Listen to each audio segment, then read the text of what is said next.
I found out about my wife's affair when the police called to ask about her partner. I don't know what I'm doing right now.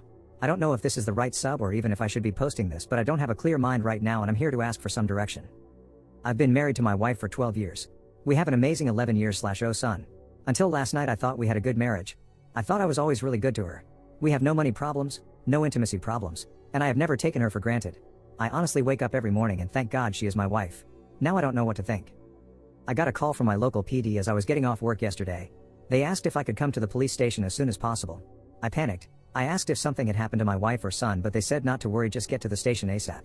When I got there they put me in a room with a table and some chairs. They asked me my name, which I gave. Then they started asking all these questions about a guy my wife works with. I haven't seen or spoken to this guy literally since December 2019 at my wife's company Christmas party. The two officers kept asking me things like how long have you known and how did you find out? The only answer I could give was what are you talking about? After about an hour of this I just stopped answering their questions and kept asking where my son and wife were and were they safe. We just kept going around and around until after about 2 hours on and off, because they would periodically leave the room for 15 to 20 minutes then come back and start it all over again like some cheap cop show. The last time they came in the cop handed me a tablet and showed me a video of my wife and the guy from her work having sex. I don't remember much right after that. I just remember screaming what the F is this over and over again.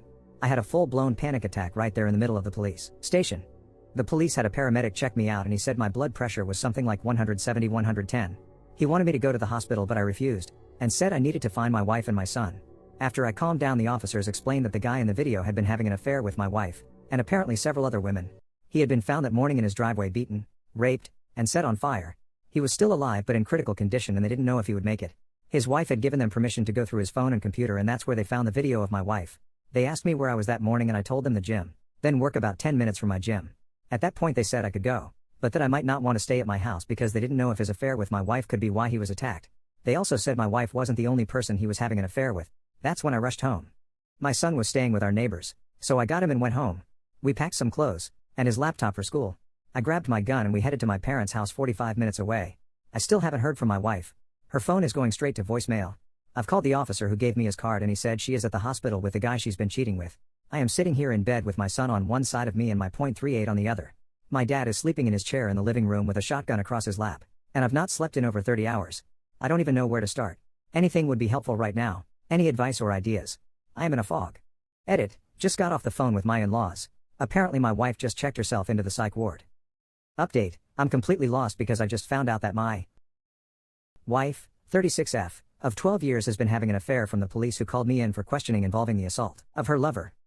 I attempted to post this on Saturday 12/19 but it didn't go through, and I got blocked from reposting because I asked a yes/no question anyway. Here it is again.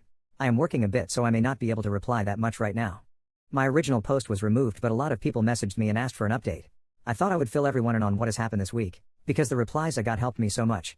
I really feel like I owe this community a big thank you for helping me get my head on straight, and pointed me in the right direction to get everything done as fast as possible. For those people who said my post was fake, my only reply is I wish, from the bottom of my heart, it was. Sometimes the truth is stranger than fiction. For those who said they couldn't find a news story, apparently due to the nature of the attack a lot of information was withheld. Even our local news outlets only reported it as an assault and it was nothing more than a blurb on our nightly news. For those who implied or directly stated the police wouldn't do that, you are 100% wrong, because they did. I found out from my lawyer that police can literally do or say anything they want, especially if you aren't under arrest, short of direct threats of harm. That includes lying directly to your face, which they did. It turns out my wife wasn't at the hospital with her lover when I contacted the detective. She had been admitted to that hospital's psychiatric facility much earlier in the day, while he was still in surgery. I don't know why they would lie about that, but they did. Needless to say, this situation has caused me to become very suspicious of law enforcement. After I woke up that afternoon, I contacted my uncle's law partner who is a family friend. He actually came to my parents' house and sat down with me to go over my options. His entire law firm is now representing me, both in the divorce and criminal defense. That day, Sunday, he got me an emergency custody order and a protective order against my wife for me, my son, and my parents. Our court date is in 60 days. The police served her on Monday as she was leaving the psych hospital. According to her brother, who is a close personal friend of mine, she did not take it well. She is staying with her parents for the time being. I still haven't talked to her, and she hasn't made any attempt to speak to me either. Whether that's due to shame, indifference, or the order of protection, I don't know, but I'm glad of it all the same. My wife is not the person I thought she was, and I'm ashamed of myself for not seeing it sooner. I had to tell my son something, so I decided to tell him the truth, age appropriate, and literally the first words out of his mouth was, "Please don't let mommy take me away." I asked him why he would say that, and from what he tells me, my wife has been treating him very badly when I wasn't around, and told him, if he told me, she would take him away and my son would never see me again.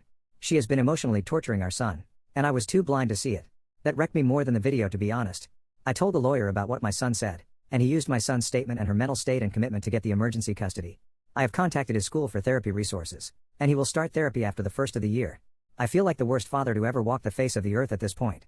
As for our families, her parents contacted me Tuesday and asked to come see us. I was still at my parents' at the time, and I told them they could come, but she was not allowed anywhere near us. They agreed. They were so apologetic, and her poor mother didn't stop crying the entire time she was with us.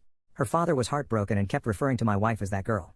They both said they felt like something was going on with her, and they did not raise her to be this way.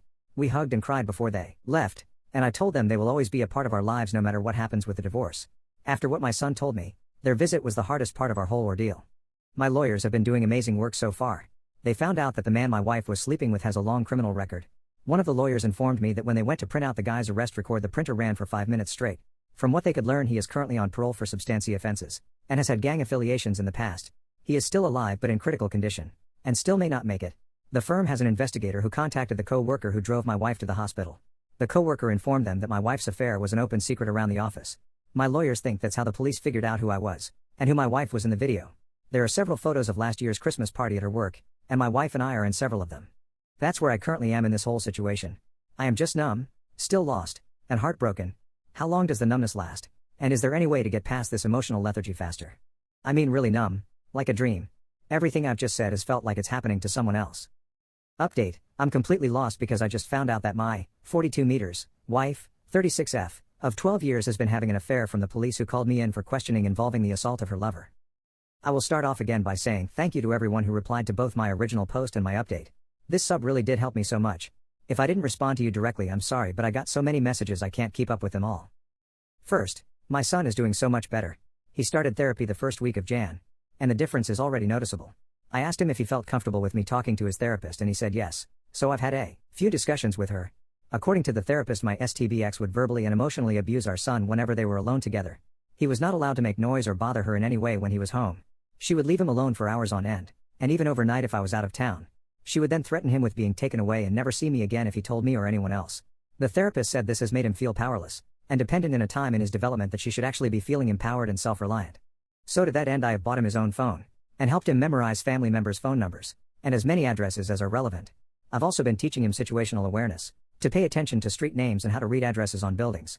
We've also role-played how to ask people for help, how he can clearly explain to strangers that he's in trouble and he doesn't feel safe. I know this may sound silly, but my son can be a bit introverted and shy when he doesn't feel comfortable. Even though we've only been doing this for a few weeks, I can see that it's really building his confidence. Any suggestions on how to continue to build his self-reliance would be really helpful. His safety and well-being is still my #1 concern right now. As for myself, I'm doing as good as can be expected. I started therapy around the same time as my son, and although I don't speak to my therapist as much as he does, it has helped to be able to talk through my thoughts and feelings about everything that has happened to us and our family. The numbness is gone, but it was replaced by a white-hot ball of anger in the pit of my stomach whenever I think of my STBX and what she's put our family through. Funny enough, although I hate feeling angry, it's a lot easier to deal with than the numbness. My therapist says this is part of the grieving process and it's not how we feel but how we channel those emotions that matter. My legal situation, well, I'll be honest, is the scariest thing I've ever dealt with in my life. I was awarded temporary full custody and child support, which I didn't want but my lawyer pretty much demanded we ask for, as well as a continuation of the order of protection for myself and my son. At the request for an order hearing, which neither my wife nor her lawyer showed up to, the judge asked if we would allow supervised visitation, but my son absolutely refused, which was why my lawyer told me to bring him along. The judge asked my son if he would speak to him alone, and he agreed. The judge, stenographer, and a child welfare officer went into chambers with my son and met for about 10 minutes. After their meeting, the judge granted the temp orders and ordered therapy and psychological evaluation for my son. Luckily, the therapist he is seeing is somehow involved with, or accredited to work with the court, so he doesn't have to see another therapist. My lawyer said this is a good thing because it means his therapist can give a recommendation for custody. But it still scares the hell out of me that she could get some form of custody after what she put him through. As for the AP, I don't know much. From what my lawyers have gathered, he's alive but still in the hospital. I haven't heard from the police since my initial interview, so nothing new to report there. As for my STBX, I still hadn't seen her since the day I was questioned until Thursday. She has attempted to call me a few times but I haven't answered, and when she called from another number I hung up immediately. I have nothing to say to her, and I don't want to hear anything she has to say to me. Her lawyer requested a preliminary hearing for our court-appointed mediation. She was served the second week of January. She was there with her lawyer, and I know this will sound petty, but even with the mask she looked bad. My STBX was always an attractive and athletic woman. I swear in our wedding photos she looks like a supermodel, but now, Well, she's lost so much weight it's disturbing. She looks sick and frail. She didn't even look at me. She just sat with her face down through most of the meeting. Long story short, everything they asked for was ridiculous. They wanted visitation during the divorce proceedings and shared custody after. They want us to drop the ops. She wants to cohabitate until the divorce is finalized. I'm not joking. After all this, she wants to live in the same house. It was so insulting that my head throbbed through the whole meeting. But it was all worth it for the big reveal we gave to her lawyer.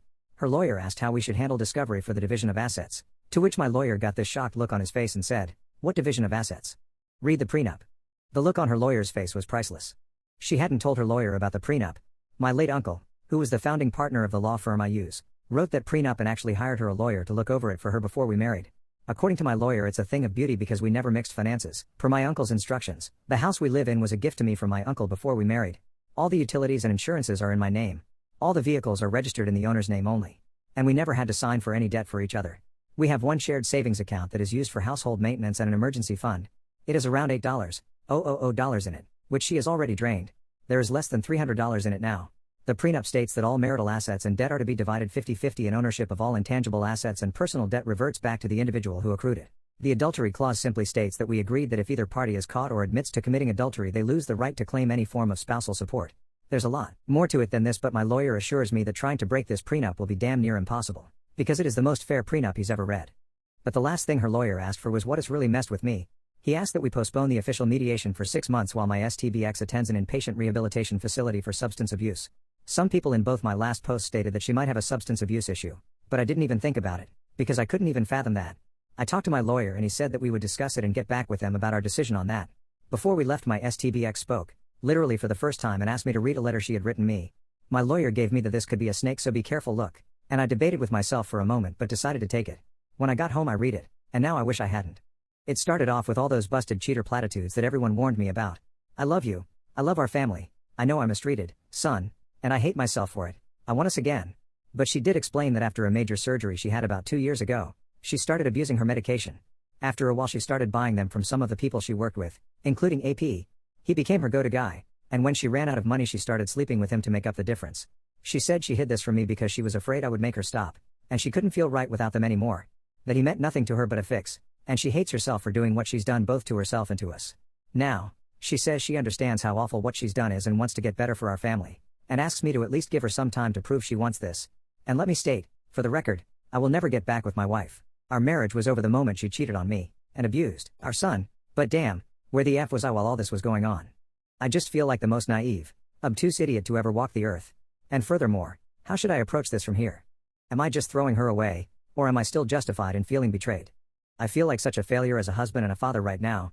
I mean, I feel nothing for her but anger and resentment. But is this how you treat someone fighting the demons she's fighting? More info. I know that she doesn't get the benefit of the doubt anymore, and I can't risk my son's well-being for her anymore. She has to do this on her own. After reading the comments here, I'm wondering if she didn't send me that letter to set herself up, so she would have an excuse to keep going down the spiral, so to speak. I was told that not showing compassion is not the same thing as being vindictive. I need to internalize that for myself. Letting her fall isn't the same thing as kicking her when she's down. She has put me in an impossible situation to help her because I cannot risk my son feeling betrayed by me. I am still going through with a divorce, but I may contact her treatment facility to see if I might be able to support her from a distance. I want to support her as a fellow human being, and for the love we really did share at one point in time. But my son is my #1 priority right now. Also, my lawyer was ready to pop the champagne when I read him her